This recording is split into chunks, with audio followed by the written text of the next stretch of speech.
Do you feel like you're consumed by all the negative things that are happening around you?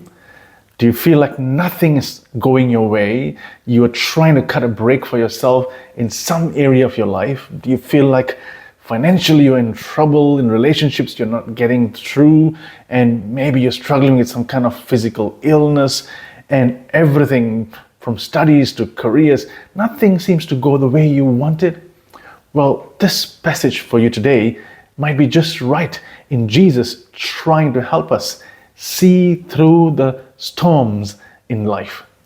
Hi, I'm Pastor JD, and I'm sharing with you Jesus calms the storm from Luke chapter 8. Hopefully this passage will help you in getting through some of the challenges you're facing. Grab your Bibles, a notebook, a coffee or tea, and let's get on it together. There was this man who had a hired charter plane, one of those small little planes that takes only 10 people. And he was getting a group of people from one side of the mountain to the other, a village to the town on the other side. And as it happened, when he was flying over the mountain, there was a storm. And he was maneuvering through the storm like he's done it before, and he was not really bothered about it, not really worried about it. But some of the passengers who were on that plane for the first time were really freaking out. Some were just holding on to the seats and they were like, oh no, what's happening? Will I survive this? Will I die? They were just so afraid because they don't have an experience, being tourists probably, don't have this experience of going on a small plane, worse still, flying through a storm at that. But one man noticed, particularly at the front corner of the plane, there was this little girl, and she was doing some coloring on a sheet of paper, and she was sitting next to the window. She could easily see the storm, the rain and the wind and the clouds just passing by so quickly. But nothing really bothered her. She was just coloring, and when the plane kind of moved, she just swung along with it, and then she just carried on. And when the plane moved on the other side, she just swung on and carried on like nothing was happening. She was just cool about the whole thing. And once they got to the other side safely, the storm was over, they reached their destination, the pilot, let everybody out. This one man was particularly really afraid, called on to this young girl and said, hey, young girl, why were you not afraid? Why were you not scared like the rest of us? And she looked at him and said, sir, this is not my first journey across this mountain. I go through this every day. I live on the other side, and I come out to the town for school. And so I've gone through many storms. Most of the time when you go up the mountain, this area is a lot of storms. So it's a normal occurrence for me. But the most important thing is the pilot is my dad. So this girl had a sense of confidence that while she's gone through this storm many, many times, Dad has always been there, and he's been confidently piloting through these storms for many, many times. And because she has past history of going through these storms, she was not afraid. She had faith in her Father. Today's passage talks about Jesus taking the disciples through a storm on the little boat in the middle of the Sea of Galilee, or Lake of Gennesareth as it's called in the Bible, interchangeably in different places. One day Jesus said to his disciples, let us go over to the other side of the lake. So they got onto the boat and set out. As they sailed, he fell asleep, so he took them on a boat ride, but then he was so tired physically he slept off. A squall came down on the lake, a kind of a storm, a kind of a swirling storm, so that the boat was being swamped and they were in great danger. They were in great danger. The disciples went and woke him, saying, Master, Master, we are going to drown. Now remember, some of these disciples were fishermen on the very same lake. So it's not new to them. But if they were afraid, this must have been a terrible and bad storm at that. But Jesus woke up. He rebuked the wind and the raging waters. The storm subsided and all was calm. Jesus says in Luke 8, where is your faith? He asked his disciples. In fear and amazement, they asked one another, who is this? Who's this man? We thought we knew him. He can speak to the weather. He controls the weather now. And so the fear of the storm was not overcome by the fear of this person who must be divine in nature, must be from God they were looking at. This story actually exists in the another two, the Synoptic Gospels, Matthew and Mark as well. And it was a bit more dramatized in that part, particularly in verse 24. He says, Master, Master, we are going to drown. In Mark, I like the dramatization of Mark, putting the urgency in his, Teacher, can't you see? Don't you care? We are all going to die. We're going to drown. There was a level of drama in that. And Jesus' response was equally dramatic here. Where's your faith? There. Why are you afraid? You of little faith. Why are you afraid? And I think those comparisons help us to see how terrible and dramatic that moment would have been for them. Let's see what these things mean for us today. Jesus leads the disciples into the storm. Did you notice that? It was not that they all went there and suddenly there was a storm. Jesus took them there. And then he went to sleep.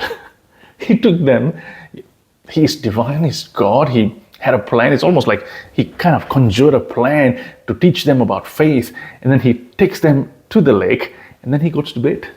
He rests and then see what they do, how they were responding. And this just tells us, even though the disciples were obedient, they were following what Jesus asked to do, it didn't mean they can avoid the storm. Sometimes obedience doesn't prevent storms in our lives, because obedience might just lead us straight into a storm, because that might be what God wants for us, to go through a storm. But if He's there, you do not have to worry about it. Secondly, Jesus is Lord over nature. We need to see this today, that He is Lord over the nature. He rebuked the wind and the waves, just as He rebuked the demon. The word that cast the demon out previously is now calming the wind and the waves, the storm, as though the wind and the wave, the storm were like a person, like a being, that they would respond to Jesus. Well, the disciples were like, who is this? Who is this guy?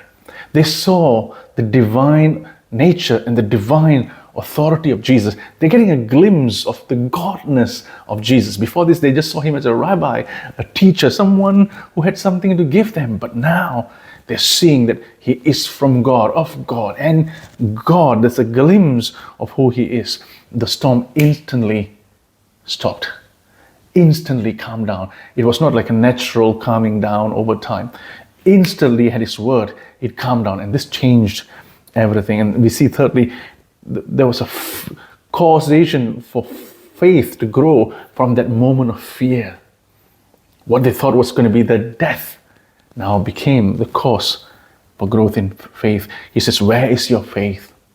The storm didn't destroy their faith. Jesus didn't say, why have you lost your faith? He says, where is your faith? The storm just revealed their weakness, the weakness of their faith. Who is this? They were just looking at God at work. Shows they are beginning to grasp Jesus' divinity. They are beginning to see Jesus as Jesus wanted them to see Him. Remember this, real discipleship is moving from fear of the storm to the fear of the Lord. You might be afraid of many things in life, health and wealth and all the needs and day-to-day supplies, and those could be your worry. But true discipleship in following Jesus is this, moving from fear of the storms in your life to the fear of God. Fearing the Lord is true discipleship. Let's see what this means for us today. There's a few practical applications. Jesus' silence is not absence. Just because He was sleeping in the boat doesn't mean He was not there. He was still there. Often that happens in our lives. You might be thinking, oh, where is God? He's not answering my prayers. I've been calling out to Him and He didn't hear me. He didn't answer my prayer. I'm in this struggle. I'm in this going through the storm, this pain. Why wouldn't God answer my prayers? Why is He allowing me to face sufferings? Often God allows us to experience those storms that we may turn from looking at those storms and being afraid to looking at Him with hope and confidence. In the right time, He will pick us up, just like parents with children. Just because the children tripped and fallen down when they were beginning to learn to walk or cycle, doesn't mean we run up and pick them up all the time. Because if you do run up and pick them all the time, they fall down, they will not learn to get up by themselves. And that same practice and exercise physically that they go through need to come alive in their adult life as well. When they fall, when they fail, they need to learn to pick themselves up. And often we wait, and when things are really bad, then we go and save them. That's what God does for us. Sometimes He's silent. He's not absent. He's watching. He's always watching you, but He's not absent.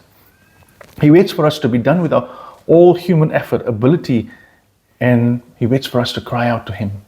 Often we are trying to fix things with our own ways because we want our own results. And so God waits. And He waits for us to be done with everything that is in our control. And when we realize we are not fully in control of what's happening around us, whether it may be a job or school or finances or relationship, when we begin everything thinking, if we do this, we can fix that. If we go this way, we can fix it this way. But then one day we realize, no, we are not in control of this anymore. And then we cry out, God, I am useless. I can't do anything. I am helpless. I can't fix this myself. Help me, God. Help me, God. When you cry out to Him, that's the moment He turns and helps us. Faith is not absence of fear, but choosing to trust Him when we are afraid. Faith is not absence of fear. That means just because the disciples were afraid, that doesn't mean they didn't have faith. But choosing to trust when you're afraid is when faith grows. So you might have things that you're afraid of in life today.